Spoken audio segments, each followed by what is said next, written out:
The views and opinions expressed on any program are those of the producers and/or the persons appearing on the program and do not necessarily reflect the views and opinions of FRC Media, Bristol Community College, or the City of Fall River.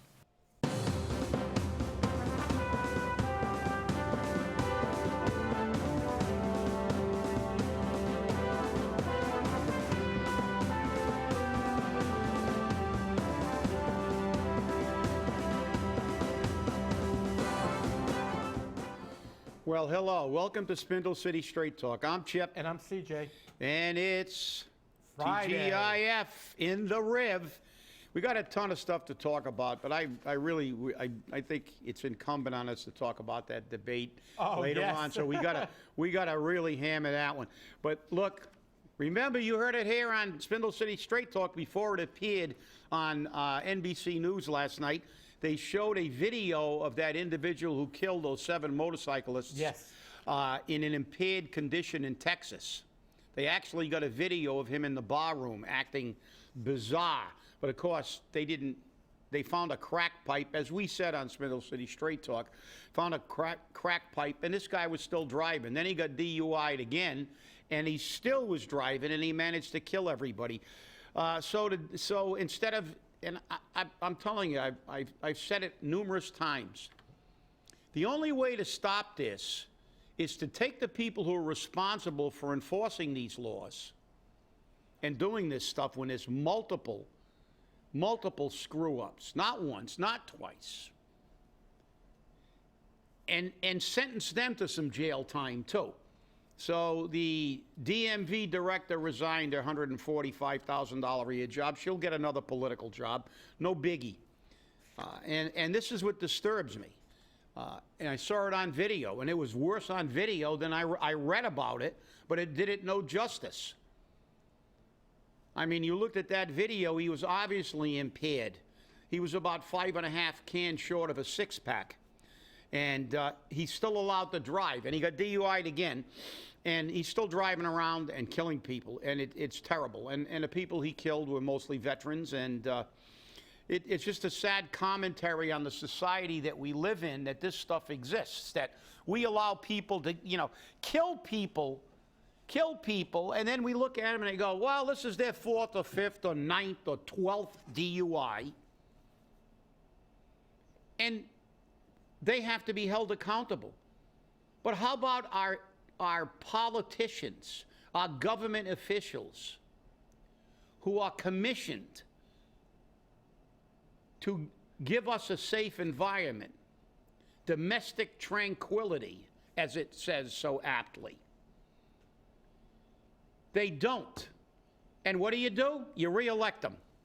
And we'll get to that with the thing. But I just had to get that out because I saw the video yesterday, and it was just mind-boggling.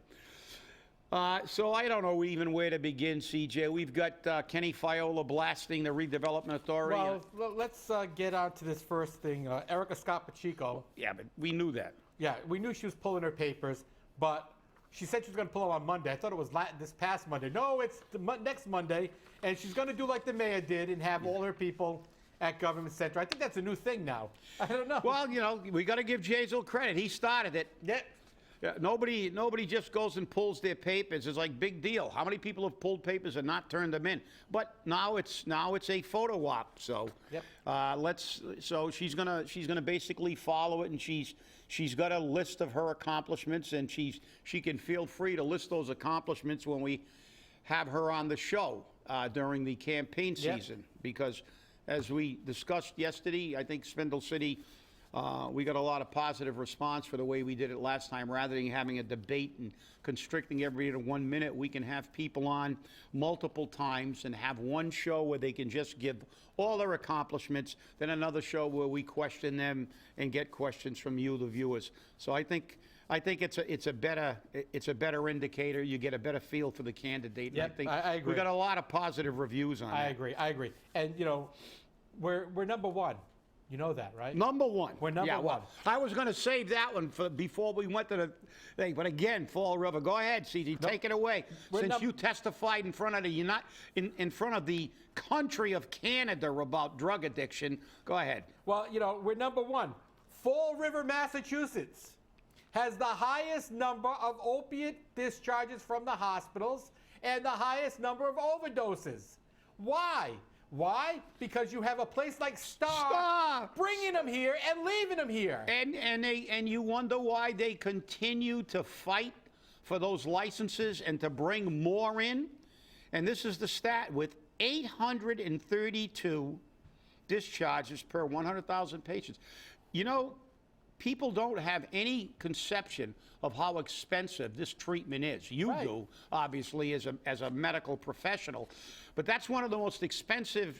You talk about how the high cost of health care, and I'll tell you, there are so many rehab facilities because it's a very lucrative business.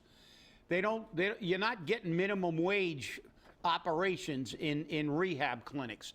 And this is why Star is fighting so desperately to get more of them in so they can really make the quality of life. Fall River's #1 in everything: crime, opioid, hospital releases, you name it, we got it. Well, what's interesting is also Fall River is #1 with babies born addicted.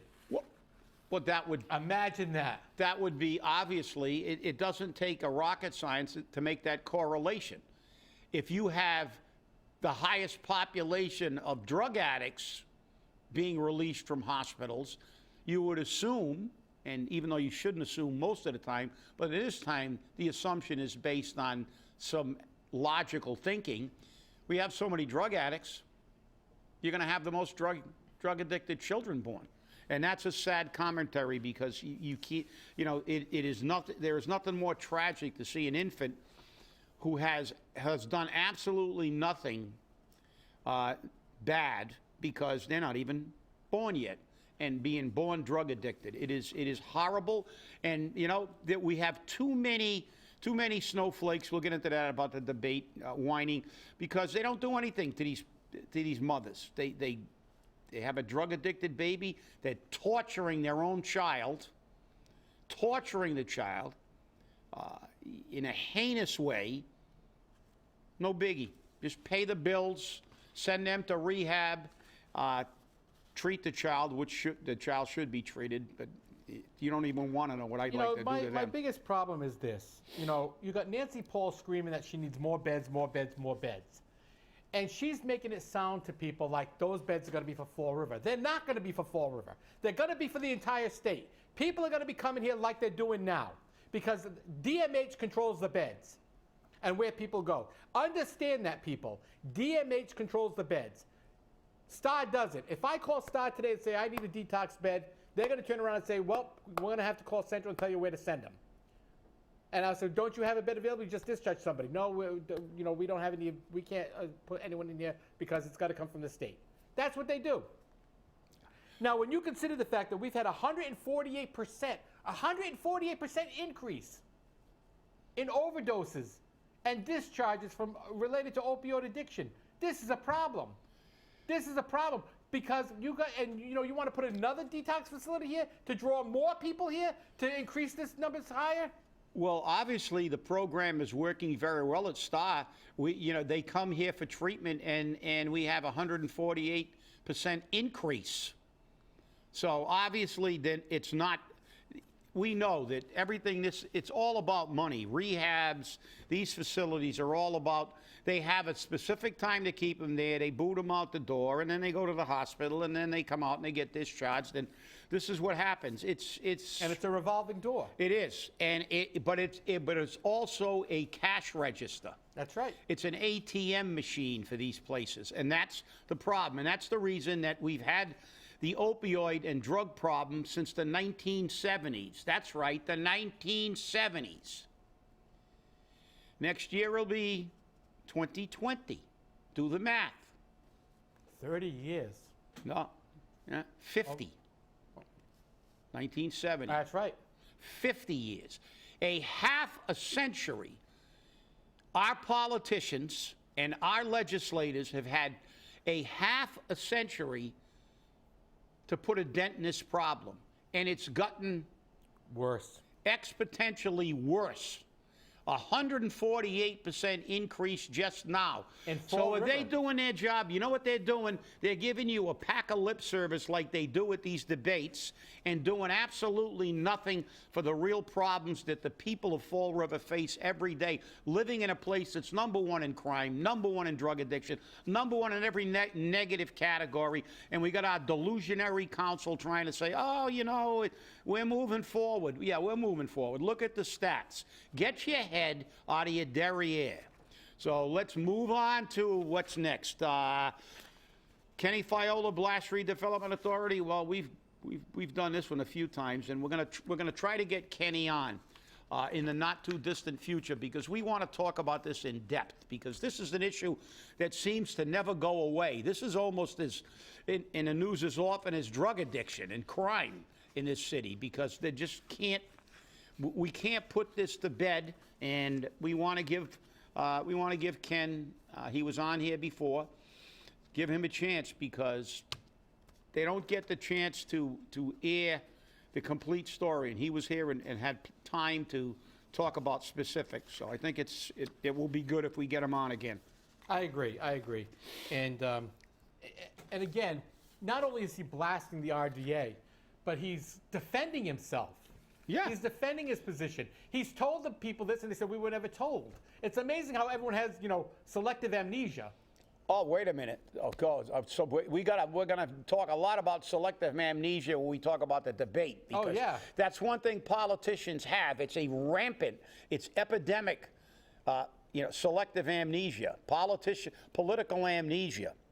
But you're right, and he deserves his day, and he deserves as much opportunity, because, let's face it, politicians and these committees and boards, they have far more access to media.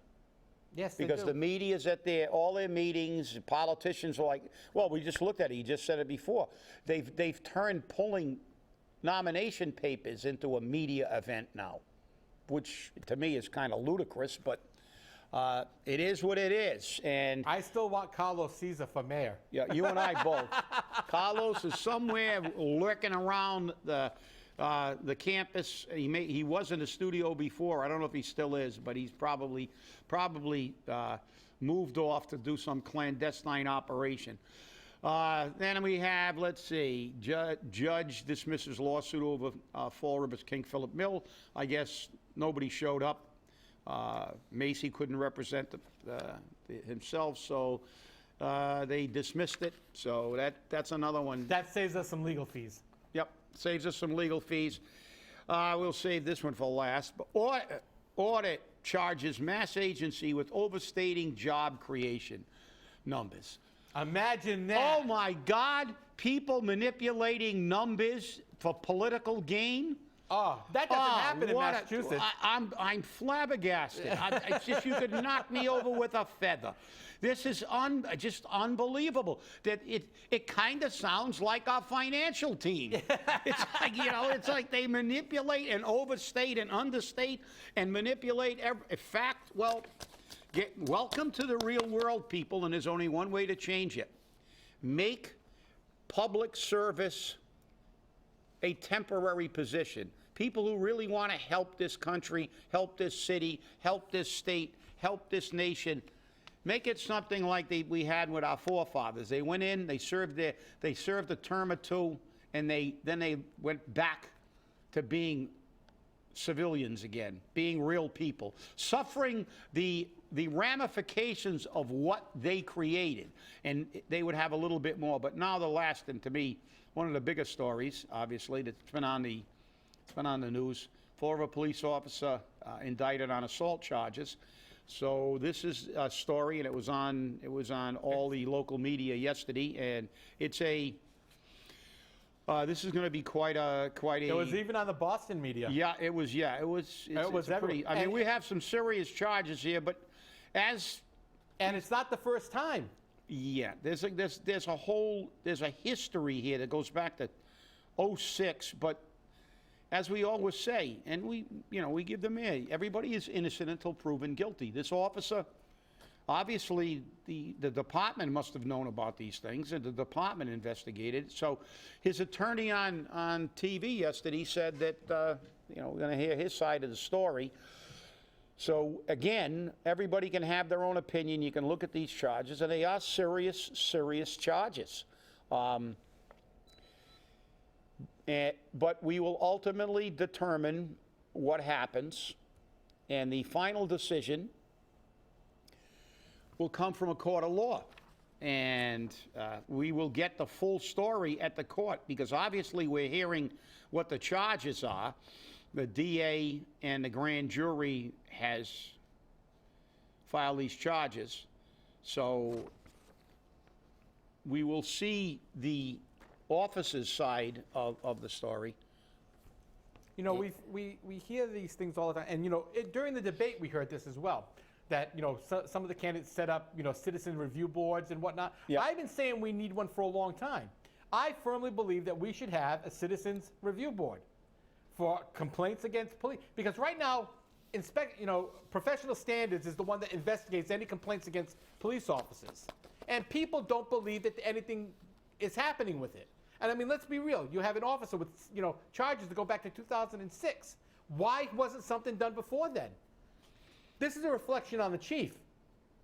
This is a reflection on the chief. Well, who wasn't the chief in 26? But I agree with you, CJ, because I think that the police, although sometimes they don't, because they feel that a lot of civilians don't understand, but if the board is structured properly and their jurisdiction is basically to oversee and submit opinions, I think they would want this, because there are,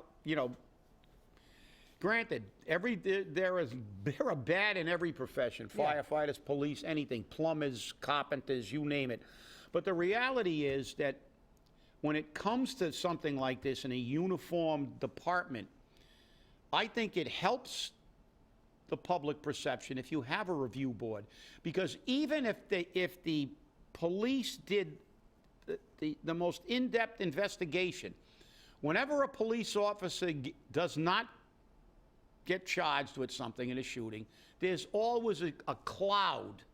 People will always say, the police are taking care of the police, or the firefighters are taking care of the firefighters, or the plumbers are taking care of the plumbers, and the carpenters are taking care of the carpenters. And I agree, especially with a situation like this. We've got something that obviously we've had, there are complaints that were filed against him in numerous years. And we've paid lawsuits. And they also settled a lawsuit against him. So they're talking about the first incident, I guess, was 06, and then there was one in 17 and one in 18. So there's going to be a lot of questions about process and things like this. And I think really, if there was a review board, I think it would make the public perception a lot easier to be positive toward the end result, because even if somebody is 100% innocent, the reality is that officer will never be viewed by some of the public as 100% innocent, because it's always going to be, somebody's always going to think, well, they're taking care of their own. And that's, to me, that's one of the best reasons to have a review board, as you said. Yeah, and again, you've got national candidates talking about creating these boards now. What, Florida is going to be so far behind the 8 ball that in 2050 we're going to create one? I mean, come on. Well, they're doing it for their own political pandering, because. Okay, let's get to it. The last 2 debates, I had to wear my helmet when I watched them, but it was bizarre. Look, and this is my opinion, and you can disagree, everybody can disagree, you can take out the boards and get ready to crucify me, I don't care, but I think that those debates really, not only did they show the total lunacy of some of these people, that they're just not, they don't live in our world. They don't know about the problems that we face. They do things for political expediency. You look at the two dates, to me, the two debates were so different. The first were. debate was completely different. The second, yesterday I liked it. It was chaos half the time. You love chaos. Yeah, I like the House of Commons, people That's it. screaming, interrupting. And that's what was going on. They were screaming at each other. They were totally out of control. Yeah. But let's start with the first debate. That was kind of, it got a little out of hand, but not too much. But I think it really set to me, and this is my personal opinion, and I'm not going to say, this is my personal opinion. It really set the tone for what bothers me about this whole process. And I'm not a Republican. I'm not a Democrat. I'm an independent, always have been. And I disagree with, I think we definitely need to do something about health care, and I don't agree with the Republican thing of just maintaining private, because I do agree with some of the things that were said on health care, but everything else. But what I disagree about is that they're operating in an alternate universe. Right out of the gate, when they opened, and Beto starts speaking Spanish. Huh? Bad Spanish. Very poor. They said it on one media that their Spanish was terrible except for Castro. And my daughter, who's a Spanish teacher, taught it at UMass Dartmouth, now teaches at another institution, and studied in Spain and speaks perfect Spanish. The first comment out of her mouth was their grammar was absolutely awful. They were terrible. But they're speaking the Spanish of their constituency, which Spanish is one of the most, of the language that has been changed the most because it's spoken in so many countries. There are actually courses on Spanish because some of them can't communicate with other countries, with other Spanish-speaking countries, because it's not true Spanish. But the fact is, what disturbed me about that is, it's just, to me, absolute pandering. Absolute pandering. When the French president comes to the United States, he attempts to speak, he speaks English if they can. When John Kennedy went to Germany, he spoke a little German to honor that nation. Ich bin Deutsche. So he said that as an honor to that nation by speaking that nation's language. I think it's outrageous that candidates for President of the United States think it's incumbent on them to speak a foreign language. It's fine. I think people who are multilingual, that's great. But this is the United States, and I agree with Teddy Roosevelt. If you want to only speak Spanish or Portuguese or Lithuanian for the rest of your life, you're going to have to, if it's Lithuanian, you're going to have to go to Chicago and live in a Lithuanian neighborhood. There's no other place in the world that requires you to speak,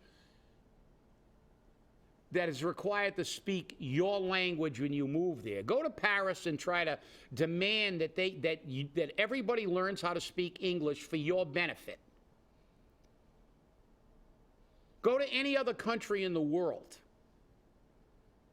That's the reason when the immigrants came here that they began to learn how to speak English, but they lived in neighborhoods that were all of their ethnicity because they couldn't communicate, but they learned how to communicate. And the other factor is when they got here, they wanted to become Americans. They wanted to learn English for the most part. They were proud to be Americans. They came here to be Americans. Absolute pandering. It's just absolute pandering. And then this culture of everybody is, I'm offended and I'm a victim. And again, who was it that said, it was O'Rourke, I think, again. My daughter goes to school and she's in fear. Every day she goes to school and this is terrible. We have to fix this. Well, why don't you fix it by making her aware that the world is a place and life is the term for a female dog, and then you die. Because that's the reality. Because you know something? The baby boomers weren't mentally scarred They managed to grow up, become productive citizens, and have this country in a lot better shape than it is now. And I'm one of them that had to hide under his desk every once in a while when they had the nuclear attack drills. And look at the absurdity of that. You're hiding under a wooden desk to protect yourself from an atom bomb. You're going to become a cinder if that thing hits. And we did that, I don't know, as many times as you did fire drills, hiding under desks to protect us from an atom bomb. Guess what? We grew up. That was a fact of life. Are people bad? Yes. But no, not in our country. We have to make everything so there's no bad, rather than dealing with the bad. I think that first debate was just an exercise in the most obnoxious pandering I have ever seen. And let's think about the people that are on that stage. Did they once ever say, and half of them are in Congress or were governors, did any of them ever do anything to control the price of pharmaceuticals for you and I, the taxpayer? Have they done anything except complain about that? The answer is no. They want to have a Democratic president, a Democratic Congress, a Democratic Senate. We've had that before. But the pharmaceutical companies that they're complaining about, what have they done in Congress since they've been in Congress to mandate it? Not a damn thing. Go ahead, CJ, because the second debate, we won't even have time. Yeah, and that's the thing, though. You know, they haven't done anything, and they all said, and they all said it too. They all admitted to it, and they all said, well, you know, we got to stop talking about it, and we've got to do something. We got to stop talking. And on both debates, they said that. Yeah. So, but you know, it was absolutely ridiculous. I think that who came out of the first debate with a shot in the dark here would be Castro. Was very good. I mean, he was direct. And what was her name? In the first debate, she was very good. Elizabeth Warren got the highest marks. But Elizabeth Warren got the highest marks of all. But she's, you know, she was on a warpath. Oh, pun, wait a minute. I should have said. But, well, the second debate was completely different. And but again, it was the same theme. And I'll tell you what got me most, and I'll tell you who really impressed me. The guy that's not a politician, the tech guy. Yeah. Yang. Yang. I mean, he had statistics. He had an actual plan. He'll never get elected because he's not a politician. And he actually looks at this thing as a problem because he's a problem solver. He's a tech guy. He actually looks at it. A guy like that could actually fix something in this country. But it's scary. But I'll tell you what disturbed me, the closing argument. Kamala Harris just blew it to me, blew herself out of the water with me. When she said the first thing she's going to do, you need to elect me because I'm a prosecutor. And when I become president, I'm the only one that can prosecute Trump. That was the beginning of her closing statement. I know. Well, you know something, lady? When you get elected president, I want your focus to be fixing the drug problems, the health care, the issues we got with all these people coming in illegally that you want to give more benefits and spend all my money on when they don't belong here. That's what I want you to do, lady. I don't want you to prosecute somebody you just kicked out of office. But all 10 of them. I'm going to tell you.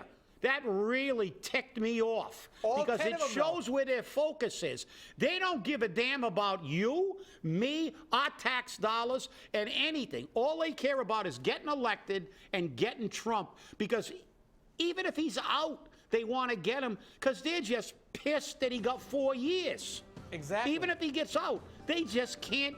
They're like spoiled children. They can't deal with the fact that he got elected.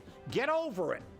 Well, you know, the funny thing was all 10 of them said they're going to give free health care to illegal aliens. Free, that's right. Let's give them more. We can't have decent health care, but they're going to get somebody that came from a foreign country of their own volition, and they treat them like, oh, these poor things, oh, they're being victimized. They made themselves victims. Nobody told them to walk from Guatemala to here. That's right. But, you know, the funny thing is they all wanted to give something for free, but no way of paying for it.